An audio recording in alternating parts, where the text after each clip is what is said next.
বন্ধুরা, আজ স্বাধীনতা দিবস। আজ থেকেই 2025-এ বিভিন্ন মণ্ডপে পুজো পরিক্রমাতে বেরিয়ে পড়েছি প্রত্যেক বছরের মতো। আজকে আমরা এসেছি কলেজ স্কোয়ারের পুজোতে, যেটি 2024-এর থিম হয়েছিল সুইজারল্যান্ডের পার্লামেন্ট হাউস। আর এই বছর সেই জায়গাতেই হবে কম্বোডিয়ার বৌদ্ধ মন্দির। সেই কম্বোডিয়ার বৌদ্ধ মন্দিরটি বিশ্বের বৃহত্তম ধর্মীয় সৌধ, যেটি প্রায় 162 হেক্টর জায়গার উপরে নির্মিত।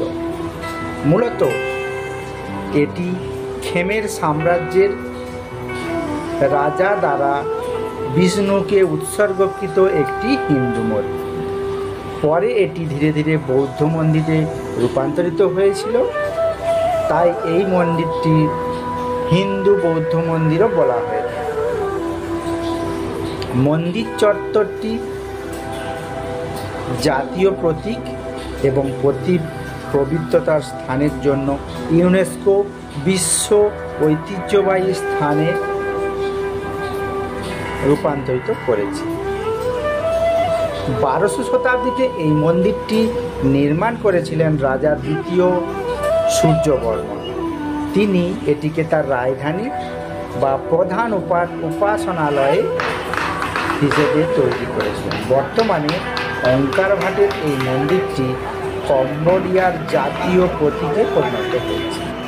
2025-এর দুর্গোৎসব খুব একটা বেশি দেরি নেই, কারণ এই দুর্গোৎসব সেপ্টেম্বর মাসেই শুরু হতে চলেছে।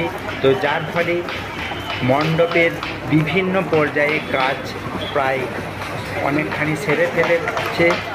আর এই প্রতি বছরের মতো এই কলেজ স্কোয়ারে নিত্য নতুন যে সমস্ত পরিকল্পনা নিয়ে আসে, এবছর আপনাদেরও মন কাড়বে বলে আশা করা যায়। এই কম্বোডিয়ার বৌদ্ধ মন্দিরটি যে নির্মাণ করছেন, সেই নির্মাণকারীরা সত্যিকারের সেই কম্বোডিয়ার ঐতিহ্যকে তুলে ধরতে পারবেন বলে আশা করা যায়।